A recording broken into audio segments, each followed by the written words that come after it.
Most of us anglers know that bass can be here one day and gone the next, but a recent study showed that this one bass swam over 314 miles over the course of a 2-year study. In today's video, I got on the biologist who studied this fish as well as several others, including a 10-pound Lake Erie smallmouth. I believe that his findings will help us as anglers, so stay tuned. It's gonna be a good one. Welcome back to the Bass Juice podcast here with CJ Schaefer. How you going? How's it going, CJ? It's going good, dude. I'm excited. This is going to be a great podcast. We've got Zach Slagle from the ODNR up at Lake Erie, and we're going to pick his brain about the kind of the movement and the biology of the smallmouth bass and largemouth, but I think Erie is most known for smallmouth bass. Yeah. So super excited to hear what he's got to say. Zach, you have written 2 different papers now, and I think you've done you maybe even done more than that. I know of the 2 that you have done here kind of in the last 3 or 4 years about smallmouth on Lake Erie. And I just wanted for our audience to just have you kind of overview some of those studies and those papers, and just kind of go over, even some of the findings that you have had. So first off, thanks for having me on. Appreciate it.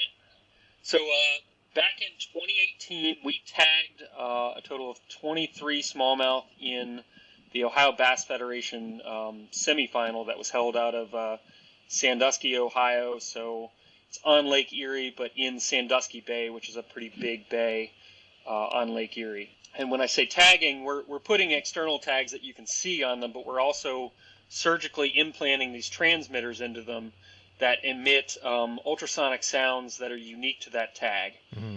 And then we also have receivers that look like the size of a 2-liter Coke bottle or something like that, and they just listen for those tags. So if we can put those receivers out on the bottom of the bay or the lake, they can listen for these tags, and then if we put enough receivers out, we can actually see where these fish swim. So the original project was a tournament dispersal project. So looking at when a tournament is held at one weigh-in location, it's very typical for anglers to go out, catch fish, and then bring them back to that site, weigh them in, and then they just get released right there. And this is not the first time this kind of study has been done. There's been a fair amount of studies looking at tournament dispersal, and we're concerned about this potentially as a management agency, as the Ohio Division of Wildlife.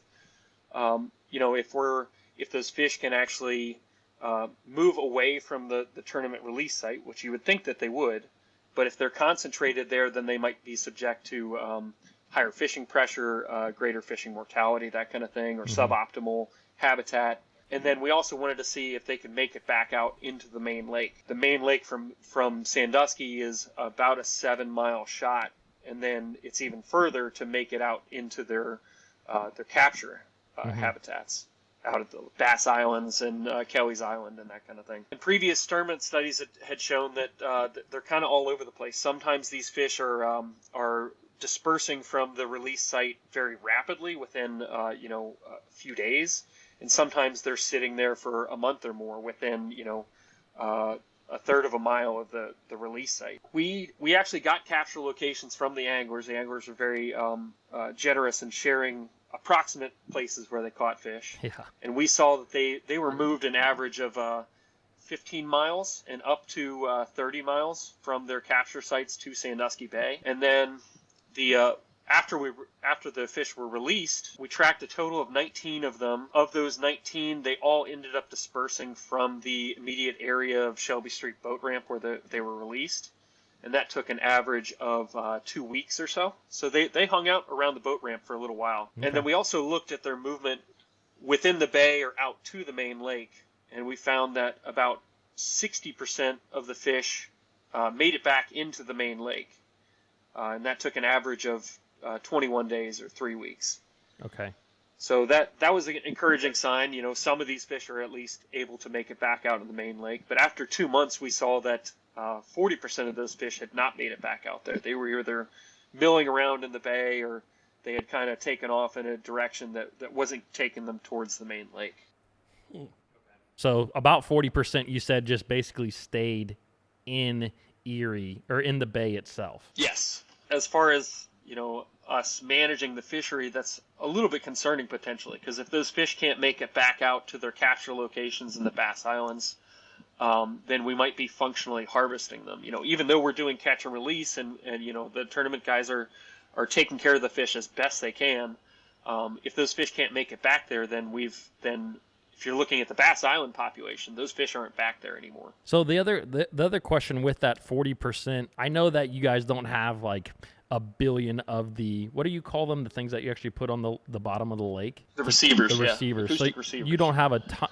Could some of those fish have slipped like through the cracks of the receivers, or did you pretty much have it where like you knew if they were going to be outside of the bay or inside of the bay? Yeah, that's a good question. So the 2-month timeline was for our we deployed a grid of these receivers temporarily for 2 months. Mm-hmm. So that's when we had our best data. But out in the main lake itself, there is an existing an acoustic receiver array that's maintained. So there's a international partnership called GLaDOS. It's the Great Lakes Acoustic Telemetry Observation System. Mm-hmm.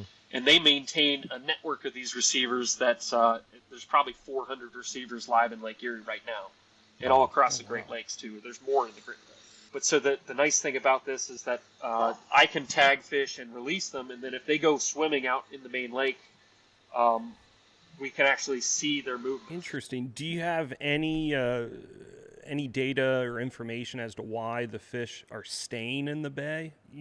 Are they able to know, okay, I could swim back out to my catch site, but the bay can sustain my life, so I'm just going to stick around here? So we don't know exactly why. This tournament took place in September, so it's some of the hottest water temperatures that we see in Lake Erie. So that's a potential issue, that with higher water temperatures, lower dissolved oxygen, more stress on the fish. So that could play a factor. And also, we don't know how these fish are able to navigate like that. That it could be, there's some suggestion that they navigate via sight. I don't know that I believe that, but if that were the case, Sandusky Bay is very turbid, especially in September where we have algae blooms and stuff like that. So maybe they just can't find their way. But I can only really speculate. And there are, going back to the previous question too, there are even though we have hundreds of receivers out in the lake and in the bay, there's still spaces where they can fit through. The range on these things is probably, if we have calm conditions, it's probably about a mile. And in the main lake, the grid is spaced out every 10 miles or so. So there's definitely, there's spaces where these fish can disappear. And we actually saw, for the 23 that we initially tagged, we had 2 that we believe were mortalities within the first week or so. And then we had another 2 that just kind of disappeared. We saw them at Shelby Street at the receiver that was right there at the release site. And then they disappeared, not to be seen again in 3 years of tracking or something like that. The tag should have been good for 3 years. Okay. So those we kind of just take out of the analysis and say we don't know what happened to them. Because there could be a number of things. I mean, if they they could have been harvested. Well, I was about to ask you, if they were harvested, would you? I guess you wouldn't. You wouldn't. It's not like you have receivers out on on the land, so you wouldn't have seen that go away. Yeah. And they wouldn't even work on the land because the sound transfers through water so much better than it does through air that the range on those tags is not. It's not. I mean, it's probably a couple of feet if it's out of the water. We had external tags like loop tags that are orange. They have our phone number on it, and they each have a unique identifier on them. So we did one of those mortalities was actually called in. Someone found the tag at the boat ramp, just washed up on shore. So if it's harvested, hopefully someone can see that tag and call us, but that doesn't mean that they necessarily do.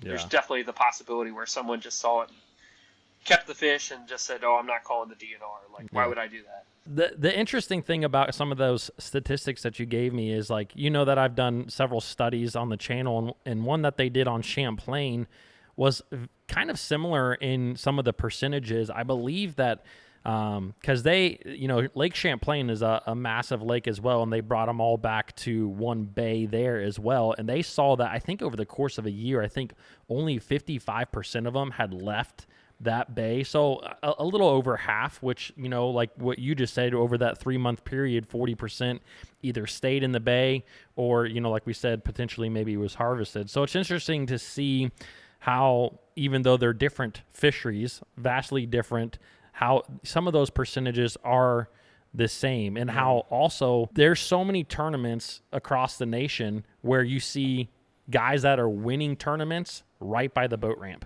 Yep. And I know this is tournament talk, but like that, I think, is a big part of it, is that, if you constantly have tournaments that are going out of the same ramp, there's going to be a population of bass that are in that area, because once they get, put back right there, they're going to stay. They're going to stay. There's a big portion of the bass that are just going to stay right there. Yeah, close to half of them. Yeah. It's interesting. They're basically restocking that area. Yeah. Over and over. Yeah. So a couple of the findings, I know that I think I saw in the one study that these fish after the tournament, so we're kind of getting into maybe more or less the second paper that you wrote, these fish over the course of 2 years would basically swim, like on average, somewhere around, I think it was 100 kilometers, which is equivalent to like 60, 70 miles over the course of that couple of years. Is that correct?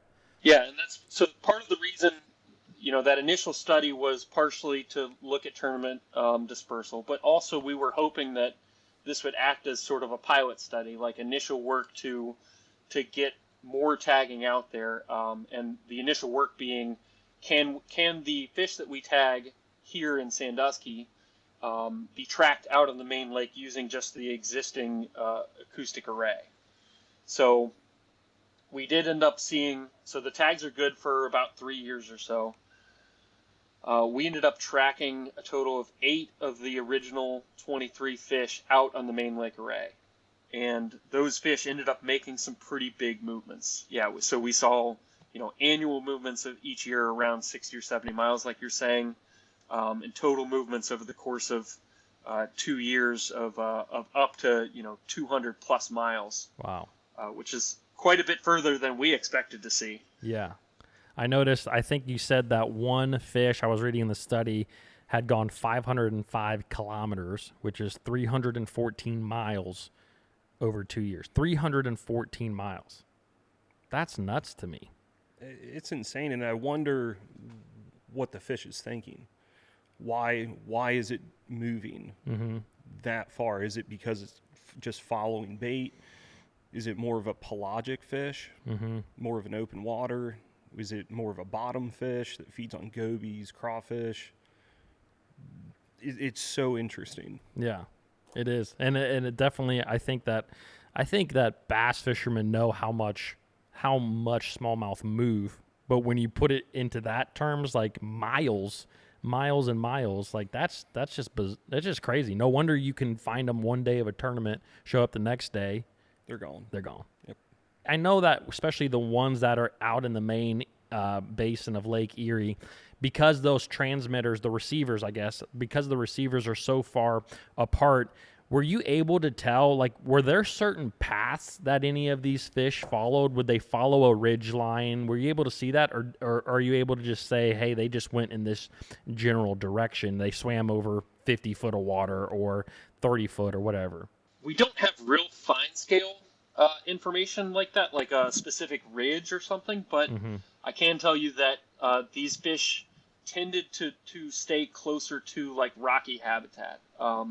So like, coming out of the bay, a lot of these fish went towards the Bass Islands or Kelly's Island, where there's some reefs, there's a lot of rocky, hard substrate, and they seem to either hang out in the island area or go up into Ontario waters, up towards Pelee Island, where there's still the same kind of rocky substrate. They seem to avoid, the expanses of like clay and sand substrate that we have in a lot of the central basin. So they'd either be, kind of hugging the islands, going in between islands, or staying closer to the shoreline, like within 10 miles of the shoreline. There was only one fish that I can think of that went kind of out of that pattern and kind of just traveled out into, as far as I know, there's not a whole lot out there towards Point Pelee. And we did see some kind of like, there's a little bit of suggestion of seasonal movement too. Okay. So a few of these fish moved into Ontario waters north of the Bass Islands in the wintertime. And those waters are a bit deeper and maybe a little bit protected from storms. And then we saw in the so that was around December is when we had one of our highest movement times. And then come April and May, when they're making their spawning movements, that's when they were coming back down into U.S. waters, going back to the Bass Islands, or returning to probably where they're spawning.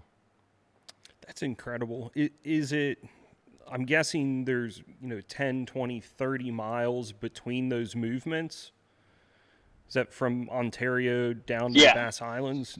Just for, hey, I'm moving north for the winter, I'm coming south to spawn, and that's all movement in between there. This video is brought to you by the Deep Dive app. This is an app that you can download on your phone that helps you to find bass on your local bodies of water a lot quicker. Once you download this app, you can actually select the lake that you are fishing, and then you can input data like water temperature, water clarity, whether you are fishing around vegetation, or if you are fishing in a windy or protected area. Once you input all this information, the app will actually spit out lures, techniques, and areas that you can go on your local body of water to catch bass. This app is backed by hundreds of different tournament results from across the nation and can be extremely accurate. So if you guys would like to help support the Bass Fishing HQ channel and allow me to bring more videos like this to you, hit that link down below and download the Deep Dive app today. One thing that I heard you say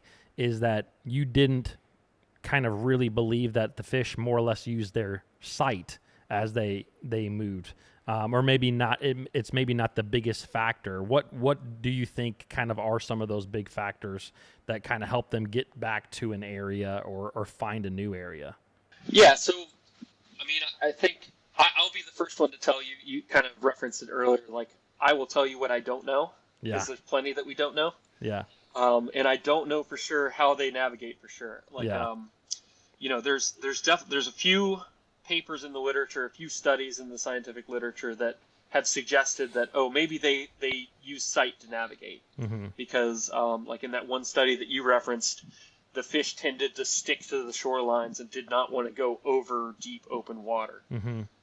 But to me, that doesn't hold as much water with a big lake like Lake Erie, because for one, when a fish is born, like, it doesn't travel that far. Initially when it's small, it can't go that far. Yeah. So I don't know how it would get familiar with all these landmarks supposedly. Yeah. And then it's also, we have pretty low water clarity. We have algae bloom problems in the summertime. So it's hard for a fish. You would think it would be hard to fish for a fish to navigate when it can only see 5 feet in front of its face. Yeah. So I'm not sure exactly what drives them to migrate here in Lake Erie, but I can tell you from other studies, there's a couple of interesting results. There are 2 different tournament dispersal studies that took place in estuaries. So one was in northern Chesapeake Bay, and one was in Albemarle Sound in North Carolina. And those fish tended to disperse from their release sites very quickly, like within 5 days. They were leaving the release site, and then they saw a fairly high number of those fish return to their capture sites. Within the year of the studies, you're talking about like 20% to 33% of the fish were making it back to capture sites, and sometimes traveling over 10 miles to get there. Wow. So that got me thinking about it. And then also there's another study that some researchers in Carleton University in Ontario did, where they wanted to look at how do smallmouth navigate back to their nest sites. If you catch them and you move them a little bit, what senses are they using to find that? So they tested out. They did some. It's all humane as far as I understood, but they temporarily blinded fish.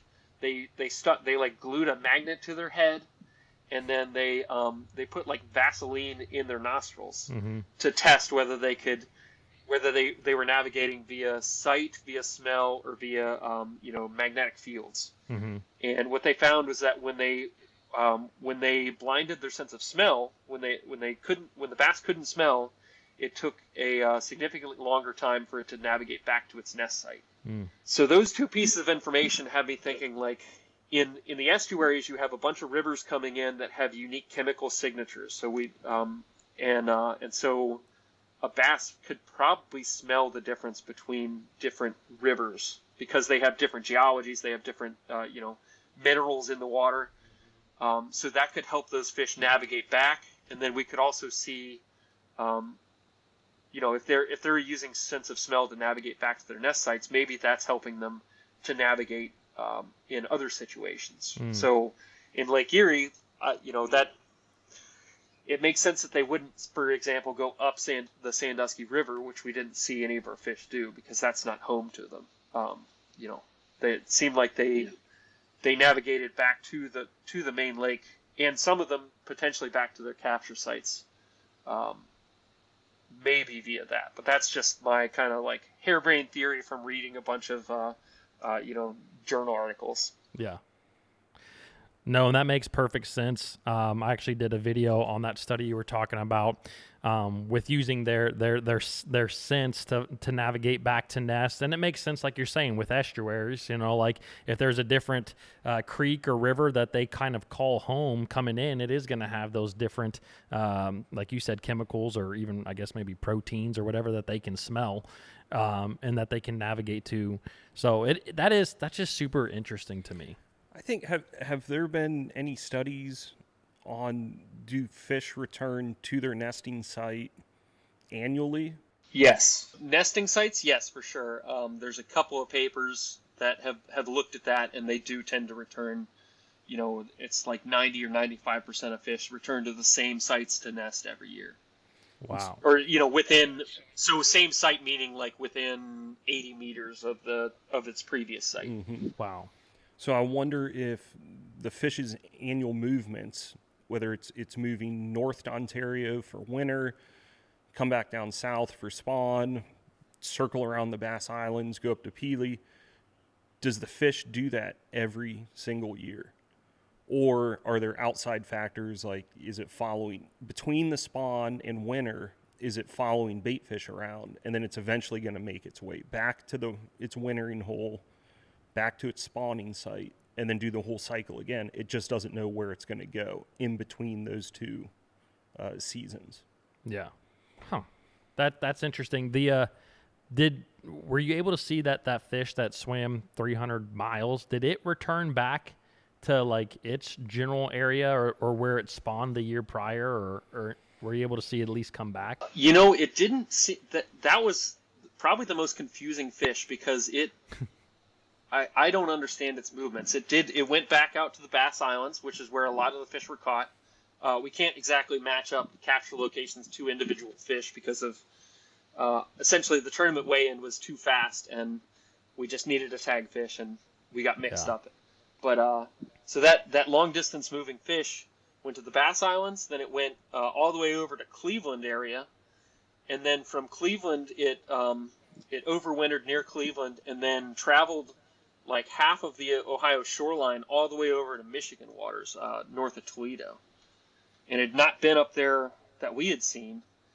So that's one that just kind of blows my mind. Like, I'm not sure. I don't understand why it was doing what it was doing. And none of the other fish that we saw were doing that. They were making like a little bit more regular, like, we'll go into Ontario waters for the winter, come back to the Bass Islands in the summertime, and not make these huge movements. That kind of correlates with some of those other studies that I've done, that it's not that bass have personalities, but they just have different behaviors, where like some, for instance, down south in Toledo Bend, there'd be some that they stayed within like 100-yard section of the lake the entire year. And then others would constantly travel. Like they were out of the creek arm that they were caught in right away, and they didn't see them for like a year, and then they'd come back. So it's just interesting how, we talk about fishing a lot, how we think the bass are all doing kind of the same thing. Like, oh, the bass are moving out to here, or the bass are coming in to here, where really each fish is a little bit different. And it's like, that's also why when we're picking out our lures and whatnot, why sometimes you catch them on this lure and sometimes it's a different lure, So it's just interesting to me, that whole, that. I think you're right, though. They all have their own personalities and maybe preferences, and maybe this smallmouth that traveled 300 miles hugging the shorelines, maybe he just prefers to stay in that shallower water, eat gobies, crawfish, don't even worry about finding bait fish out roaming in open water. So one question I did have is, because you have read so many papers and just even been a part of so many studies, is there anything that really, you talked about a few, but is there anything else that you have seen bass related that you just kind of were blown away by or thought was really, really interesting? So there's two different studies that I was a part of in Florida. I did my master's at the University of Florida. So I was involved in a lot of different fun bass studies there. One was that we did what we called the Bass Learning Project, where we had this relatively small lake. It was about 10 acres. It didn't have any angling pressure on it. It's on private property, and so there's no angling pressure. So what we did is we did the structured angling study where yes, I got paid to go fishing, which is not a common practice, but awesome. For this particular study I did, and we just had 2 anglers per day, but we put a ton of fishing effort into this lake. So it was 36 hours of effort every week for 6 weeks. Wow. And we're only using 2 lures. We're using chrome rattle trap, so a real obnoxious bait. And then we're also using green pumpkin Senko, weightless Senko.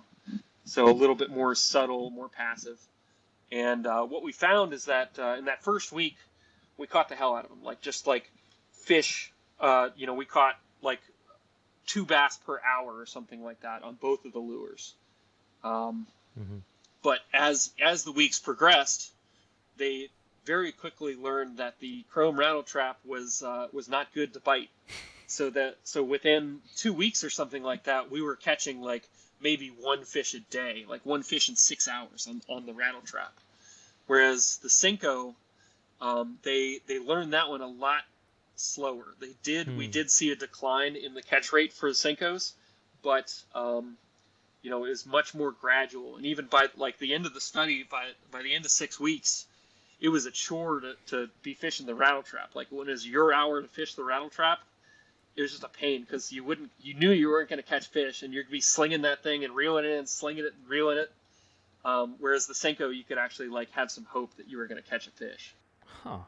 That's super interesting. it makes sense. It makes sense. It's, pressure. When they talk about tournament pressure, fishing pressure on a body of water, that's it. Yeah. Now, do you think that the bass, do you know if it's do they get, I don't know if you can actually determine this, but maybe theorize whether it was the sight, the look of the bait that they saw, or maybe it was the vibration, or maybe it's just everything in general. But is there anything that you can kind of more or less theorize about? I guess my theory has been that the sound, for one, is a big difference between those 2 baits. So maybe just the sound of the rattle trap going is a trigger for them to know that they're going to get caught. But it could also be that they're learning that, the forage that looks like this little fish is something that will cause me pain. Whereas the Senko kind of, that can imitate a bunch of different things. And depending on how you're working it, it might look like a fish, but it also might look like a bug in the water or a crayfish or something like that. So it might just be a combination of those two, where the sound and just the appearance of the bait is not as specific for the Senko as it is for a rattle trap. Interesting. And conditionally, were you able to see if it was overcast day, bright sunny day? Did you take conditions into consideration during this? We took notes on the weather, but we did not look at specific conditions, no. So we could have factored that in, but overall it seemed like the biggest predictive factor is how much effort had been put into that lake, within the last 6 weeks or so. So did you say that there was a second study that you were a part of as well that was interesting? So we did, I did my master's project looking at Florida largemouth bass nesting success, or Florida bass nesting success. So we would actually go and snorkel that pond and a few other ponds twice a week in the springtime, and we'd actually find the bass nests and then track them and look at how successful they are. And that's been done in a couple different places. It's actually been done on Lake Erie and up north in Canada. And probably the most interesting finding from that was that we found that the fish down south and these Florida bass were they were not as tenacious in defending their nests. Like they would often, you would see the male bass on the nest as you were snorkeling towards the nest, and then he would just swim off. And you'd have to go look at where he was, and then you'd find the nest there. And then we'd also find some nests that had eggs on them, and that would end up being successful. Success in this case means that they go from eggs to swim up fry ball, where they're just a little cloud of fry. We found some nests that we never saw a male on any of the visits. We'd be visiting these nests, we'd mark them, and then we'd revisit them every time until the nest either made it to the swim up fry ball stage, or the was abandoned. The eggs would get they get this like mold or fungus on them. So sometimes we wouldn't even see a male fish guarding that nest. Whereas if you look at the studies up north, they never see males not on the nest. If the male has left the nest, typically they're considering that nest to have failed already, even if it has active eggs on it, because their males, like up north, the males are much more tenacious in defending the nest. So they'll actually attack you if you're scuba or if you're snorkeling with them. They'll come and like peck you in the face and stuff like that. They want you away from their nests. Wow. Down south, we never, like, I may have gotten attacked by a smallmouth once, maybe, or a Florida largemouth. So kind of the thinking behind that, or the theory, the working theory is that, so up north they have a very short season that they can spawn in. So that might mean that they're primed to, like, this is my only attempt at a nest, so I've got to defend the heck out of it. Whereas down south we have a longer growing season, and we did see some of those fish re-nest. So, that maybe they're like, I can swim away and maybe abandon this nest, and I can give it another go. I have enough time. And then the other thing is too, down south we have gators, and so there might be if a bass wants to defend its nest real strong, up north where you don't have gators, that might be fine, but down south where you have gators, that just gets you eaten, and then you don't have a successful nest regardless. Yeah, can't give it another go around if you're not there. That's true. I wonder if there's maybe down south there's just less. I know there's brim and tilapia, but less like predatory creatures that would actually feed on the eggs, and so if there's less, the bass aren't as concerned. Whereas, a smallmouth at Lake Erie, it's got to fend off gobies, crawfish, perch, all of these, more bottom-dwelling creatures. What do you think on that, Zach? Yeah, so one of those studies did look at like the prevalence of nest predators across different lakes, and I'm trying to think of what the results from that were. I know that they did see stronger predation if they took the bass off of the nest, which you'd expect. And then if you have higher nest abandonment rates if you have the nest, a lot of the eggs in the nest eaten. But that does make a lot of sense. I mean, down there, the main nest predator would be bluegill, whereas they don't have round gobies in Florida, to my knowledge. So that would make sense. Yeah, I think that makes sense to me. Yes. Yes. I'm a scientist. Yeah. So one thing when it comes when it comes to nesting, too, I know that females will spawn with several males at times. You know, they do that to like ensure the success of their eggs. Yeah. But you know, kind of like what you were saying, will a male bass spawn with several females like down south and during that longer period? Do you know if a male bass will spawn with several different females? Certainly could if it had time. Yeah, I think it would. I don't know that we could exactly track that in the study that we did, but we know that there, based on the number of nests and the population estimates, that there were re-nesting attempts. And it would just be a little bit more difficult for the males because they have a lot more time invested in, you know, actually guarding the nest, as the females can kind of, you know, just say, oh, here's your nest, I'll drop my eggs, and then I'm gone. So a little bit easier for her to do that a few times versus the males where they're, you know, down there in Florida, they're investing, you know, like 7 to 10 days normally in guarding their nests. Oh, really? That's not that long. I mean, for a long spawning period, 7 to 10 days. We both are friends with Jeremy Reese, who I know has helped you with a more recent study that you guys are currently conducting. Is that correct? That you're looking into a study right now, or doing a study right now? Yeah, absolutely. Yeah. So Jeremy was a big help. So the study that we've already been talking about with the tournament displacement and then the main lake long distance movements, I mentioned that being a pilot study, and that was kind of like the proof of concept. So like we can tag these fish, they'll survive the tagging process, and then we can track them out of the existing main lake array. Mm-hmm. So we used that evidence to write up a proposal for that got funded through Ohio Sea Grant. Okay. And that grant is for it'll be a total of 180 tags over 2 years to get at more of the questions that we have. So we already have, you know, we know that some fish can make long distance movements, but we don't know how natural those are because when a fish is caught in a tournament and then moved, you know, tens of miles, we know from scientific literature that tends to make them move more. You know, that once you move them, they're going to start moving and trying to figure out how to get back or whatever. So the new work that we're doing, so we tagged 60 smallmouth in Lake Erie this past spring, and then we'll do another 120 or so in 2024. And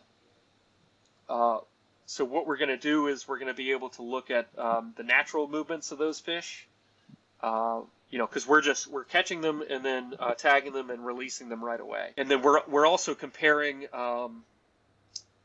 fish that were caught via angling versus electrofishing. So the thought being, so we know from previous scientific studies that fish that will bite on a lure, you know, there's not all bass will bite on a lure. Some of them are a little bit more timid, like we're talking about personality types. Mm-hmm. Some bass are more timid than others, and if they see a lure, they're just, you know, they're freaked out by it. It has to be a way more subtle of a presentation or something like that. So those, and then there's also high vulnerability fish that are, you know, as soon as they see a lure, they're just aggressively attacking it right away. Previous literature has shown that those high vulnerability fish have higher metabolisms and are more successful in raising their nests to success. They're more tenacious in defending their nests. So there are like physiological traits or like things about those individual fish that go along with vulnerability to angling. So for this study, we're actually splitting the capture methods. With Jeremy, he helped us go out and catch fish hook and line and tag them right off of his boat and release them. And then we're also we also are doing electrofishing, where those fish we're not putting that selective pressure of like they have to see a lure and bite on it. We're just shocking the water and tagging all the fish that we can get. So we're considering those to be like more of a control group, or like we're not selecting them via based on their vulnerability.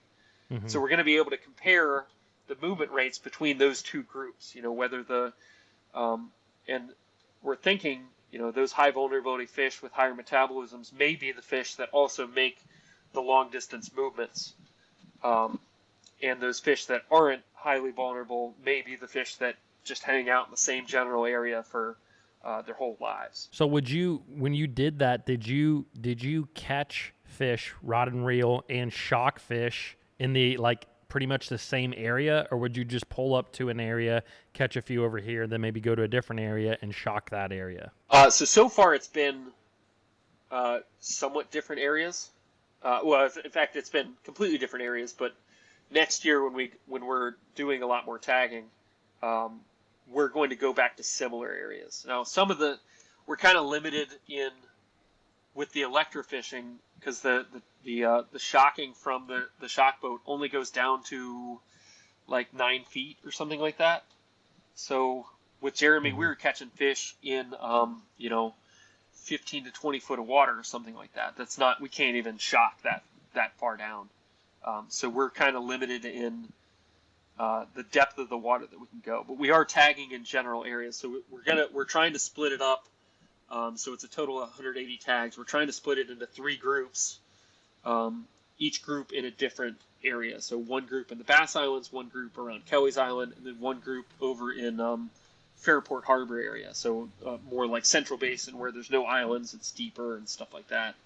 And then trying to split it about 50-50, where some of those fish are electrofish, some of them are hook and line tagged.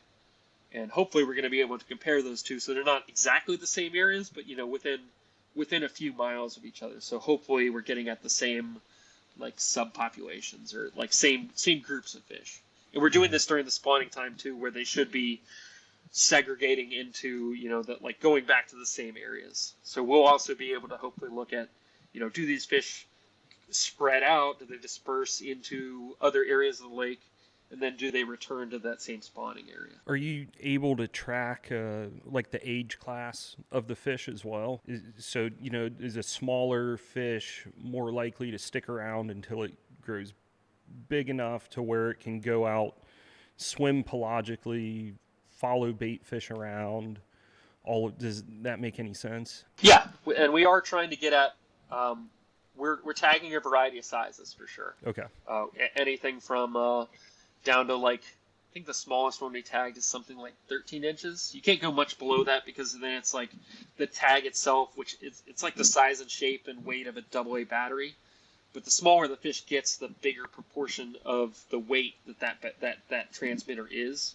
Mm-hmm. So we don't want to put the transmitter into a year-old fish because it's going to be 15% of the body weight, and that's probably going to affect how much it moves.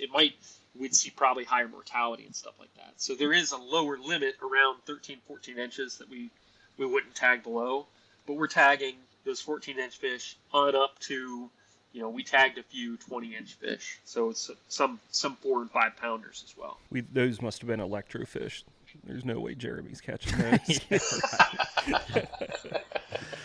Yeah. He probably had all the 5-pounders. Oh yeah. Yeah. Now at the end of this study, of this podcast, Zach, we are gonna need those waypoints. I'll show you them on a general map in 2 years. Yeah, perfect. 2 years. And that, I guess I should mention too, that is a little bit of a frustrating thing about these studies. So the work that's been completed started in 2018. So, a few years later, we have all the data from those tags. Those tags are all done now. The work that we're doing now, I have to wait for the fish to be out there for a few years. And then the receivers actually have to be physically downloaded. So we actually have to snag them off the lake bottom or get them off the lake bottom somehow, download them onto a computer, and then put them back out. So there is a lag time of I won't have results for I'll have initial results maybe at the end of this year, but this study is going to be I won't have full results for another 4 years or something like that. Wow. Oh my god. Does it just falls off the fish then, or does it stay permanently in the fish? It will stay in the fish hopefully, because we're literally doing surgeries on these fish. So we have a surgery board, so we keep the gills irrigated with water so that we don't kill the fish, and then I'm cutting open with a scalpel the belly of the fish, putting the tag or the transmitter in there, and then actually taking like surgery tools and stitching the fish back up. Holy So smokes. if I do that right, the fish the sutures are dissolvable, so they'll go away. And if I do it right, the fish will heal up, and the transmitter will just be inside that fish for the rest of the fish's life. It's just that the batteries inside the transmitters will be dead in 2.5, 3 years, something like that. Okay.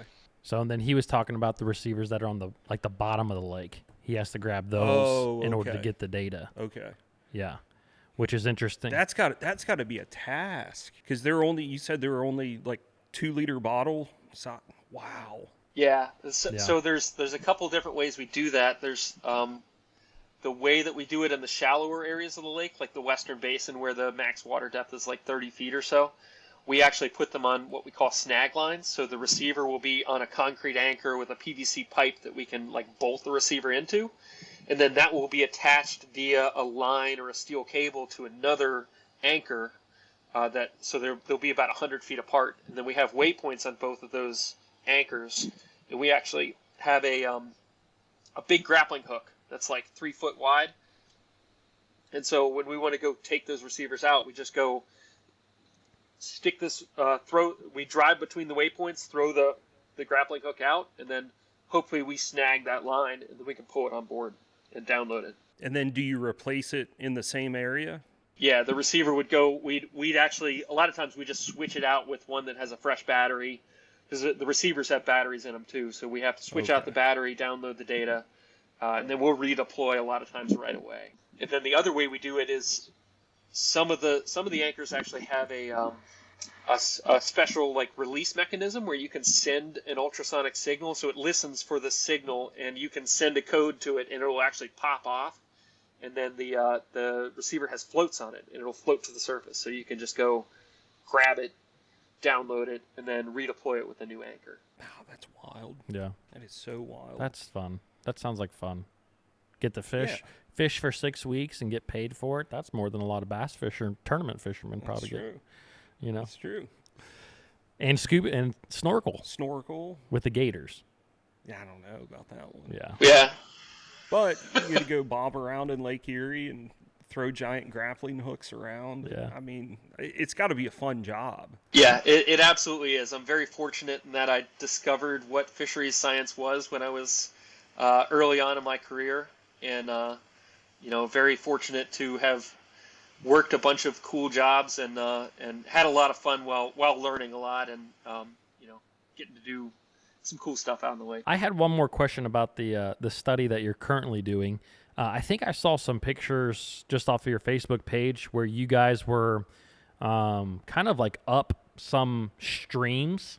Were those with this study as well? Like, do you see a large portion of smallmouth actually go up into any streams or anything like that off of Lake Erie to spawn, or do they spawn more main lake? Yeah, that's a great question, Tyler. So in addition to this Ohio Sea Grant study that I have been talking about, there's also another bass tracking study that's funded from the Great Lakes Fishery Commission, and it's actually led by researchers in Green Bay with Wisconsin DNR. So they're doing a bunch of tagging in Green Bay, but my portion of this project was to tag tributary fish. So fish that are smallmouth bass that are in some of the Lake Erie tributaries in the springtime, where we have especially in the central basin and the eastern basin of Lake Erie, where we don't have as much rocky habitat, there is a segment of the population of the lake fish that will actually run up into the tributaries to spawn, and then they'll go back out. So this is just like, salmon and trout like to swim upstream to spawn, and then they go back out. There's a segment of the smallmouth population that does that in some of the Lake Erie tributaries. So this project is looking at, how much do those, what we think are lake runners or tributary spawning fish, what proportion of those fish actually go back out in the main lake? How much do they mingle around with the lake resident population?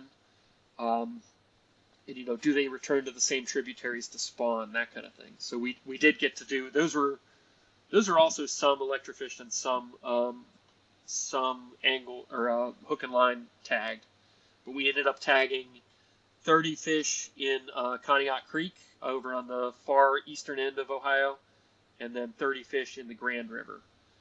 So we're hoping to look at timing of those seasonal movements, how much they're mingling with the main lake population, and then especially with the Grand River fish, we're tagging some in the river there, and then at the river mouth, that's Fairport Harbor, we tagged fish right there in the harbor too.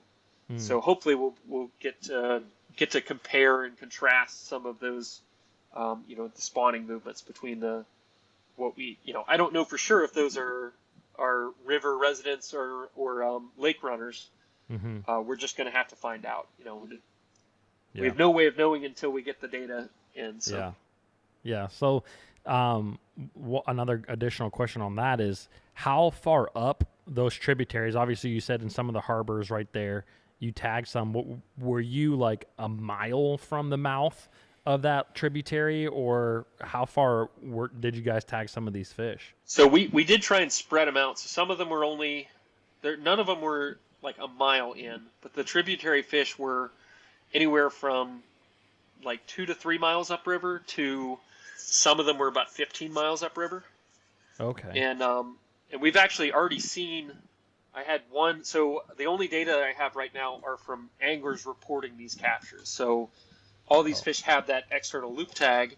So I get part of my job right now is handling recap reports. I mean, I've literally got a stack of papers on my desk of people who have called in and said, "Hey, I caught this tagged fish. So this fish number 2323 was caught here at this date and time." Because these are all jaw-lipped fish, or whatever the tag is called, right? They're not transmitters. Yeah, these are. So they have both. So they have they all have transmitters, but then they have we call them loop tags. So these are fluorescent orange. They're pretty obvious, and they're tagged like under the second dorsal. So they're on the back of the fish towards the tail. But they have my office phone number, and then they have a unique identifying tag number. So if someone calls in this tag, I can actually look and see, when did we tag this fish? And a lot, I try and tell the angler if, where we tag this fish, what it's been up to, that kind of thing. Yeah. We have already seen one of those fish that was tagged downstream. We tagged it March 22nd, only about 3 miles upstream in the Grand River. That fish was actually recaptured about a month later, right at Harpersfield Dam, which is the furthest upstream it can go. And I don't, off the top of my head, Harpersfield is probably 25 river miles upstream. Wow. That's got to be so cool to answer the phone and have an angler on the line saying, "Hey, I caught one of your fish." Yeah. Like that's got to be so rewarding. And even going out and snagging the receivers out of the main basin, I mean, that's got to be like Christmas Day for you. Yeah, it absolutely is. Getting the data in, and then I have to, when I first get it in, it's just in an Excel document, so it's just a bunch of detections, and then I have to run it through some code to actually connect those detections together and actually make a map of where the fish went. But it's absolutely like Christmas Day. And the angler recaps those reports are awesome, because that's right now that's the only reason I know where my fish went, and even if they survived. Like some of it is like, you can be pretty anxious about putting these tags cost about $300 a piece, and when you just put them in a bunch of fish and send them out there, like I hope most of these fish survive. Yeah. But talking to the anglers is great, because it can confirm that the fish is happy and doing well. We get to see where it goes, and then also it's also an opportunity to talk about the fishery and the project with the folks that care the most. Most of the time the anglers are the ones that care the most about conserving the fishery and learning about fish behavior, not only so that they can catch the fish better, but also so that we can have sustainable fisheries, and we can have a Lake Erie smallmouth bass fishery that that is great for years to come. Unreal. Did you have any part of I think it was like a 10-pound smallmouth that was caught last year? Did you have any part of, looking over that fish? Or I think they did an autopsy on it. Mm-hmm. Yeah, I did all that actually. Oh, awesome. Yeah, so Grant and Greg, it was amazing. I mean, it's definitely a top 10 highlight of my career. Certainly, I had never seen a 6-pound smallmouth, let alone a 10-pound smallmouth. Grant and Greg Gallagher showed up and had this huge fish, which the pictures that you see online really don't do it justice, because it's just like you're just not used to seeing a 24-inch smallmouth that weighs 10 pounds. It's just like it almost seemed like a different species or something like that. But it was very clearly a smallmouth bass. Like that was my so. My role in that was for the Ontario record. They have to have a biologist sign off on the species identification. So that was my role in certifying the record, which, I mean, honestly, anybody could have done, any angler. Like, it was obviously a smallmouth bass. It was just a gigantic one. Mm-hmm. And then we did. So part of the Ontario record certification process is that the fish more or less has to be sacrificed, or it has to be killed, which to Greg's credit, he did not necessarily want to do, and that's an antiquated way of record keeping, and I think we should probably not be doing that, but that's the way it is right now. So knowing that, we tried to learn as much as we could from this fish. So after we did the certification process, we did send it off to get made into a mount or to get molded, and then I actually got the fish's carcass back and was able to do like a fish workup or an autopsy kind of. So I which is pretty typical for us, in order to get information on fish growth and diet information and that kind of thing. We do a fair amount of these autopsies where we're cutting open the fish, and then we can look at the sex of the fish, the maturity of the fish, the whatever diet it's been eating, and then we can also we can age the fish via otoliths or fish ear bones. So we actually have to cut into the skull in a very precise way. And crack open the skull, and if you do it right, you can pull out these tiny little fragile ear bones that are they're probably the size of like your pinky fingernail on a bigger bass. And these are important because the way we can tell age is it's just like a tree grows rings. So you can section a tree and you can count the rings and say this tree was 20 years old or something like that. The reason that happens is because of between summertime and wintertime, there's growth differential. So in the summertime, the tree is growing real fast, and then in the wintertime, the growth slows down because of the cold temperatures, and then it lays down a ring. So every ring represents one winter that the tree went through. A fish does the same thing. So growth slows down in the wintertime, it lays down a ring, and then in the summertime, growth speeds up because of the temperature. And that's the space in between rings. So if we pull out these ear bones, you can see the rings pretty readily under like 10x magnification or something. So for that fish, we determined that it was a 16-year-old male based on the autopsy that we did. Oh, it was a male. Male. Wow. Was a male? Yes. I mean, that's got to be abnormal in itself, but was there any other abnormality to it? Like, why was this fish that big? And are there other giant smallmouth like that swimming in Lake Erie?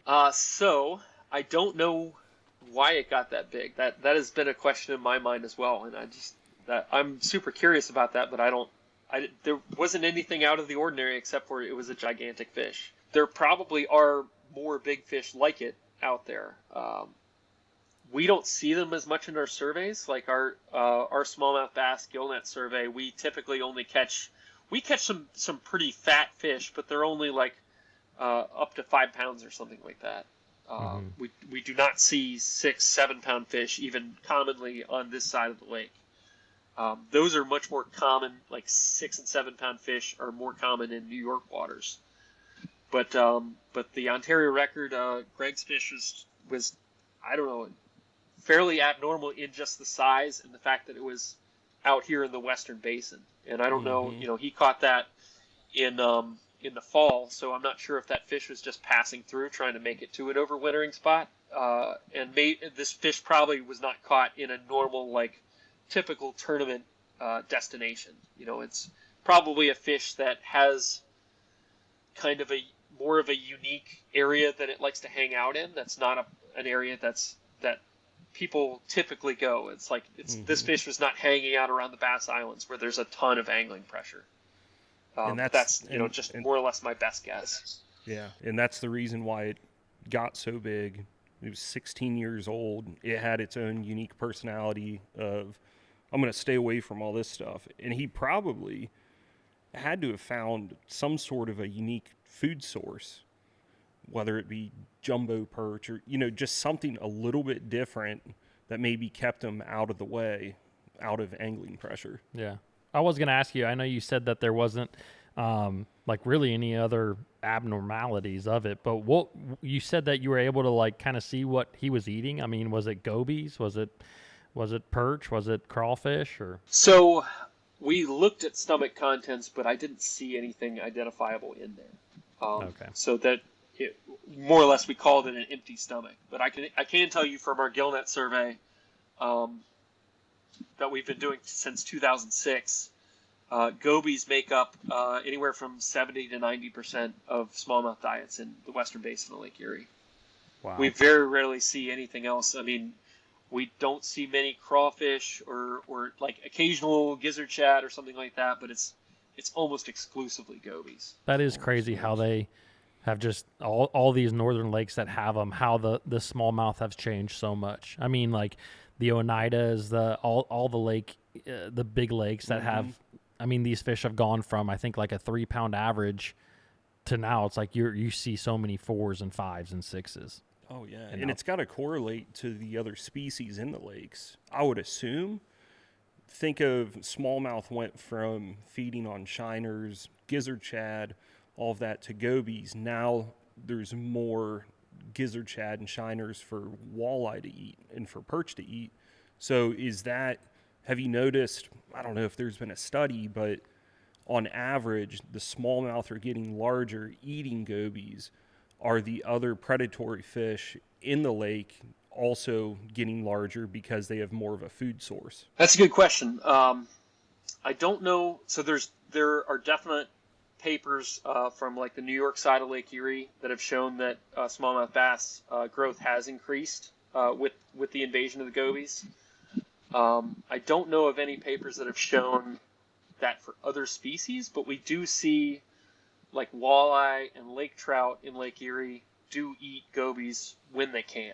And it might be more of like if the forage base is lower than it normally is for both of those fish like to eat like smelt in central and eastern basins of Lake Erie. But in years where smelt is low, we see a higher proportion of gobies in the diet. So gobies are like, adding variety to it, or like if they're not able to catch a bunch of smelt, then there's always gobies to go to, even if it's not their preferred prey. So much of what we talk about when it comes to bass fishing is really just opinions. They are things that we have learned from experiences out there on the water, and that is why I love to get on a biologist like Zach, who has studied bass and really has some concrete evidence in fact. So if you guys enjoy this video, please don't forget to give it a thumbs up. Also, if you want to listen to another Bass Juice podcast, our first one that we did right here with Hunter Shryock is really good. We talked all about whopper plopper and tournament fishing. So please don't forget to subscribe, and I'll see you guys in the next video.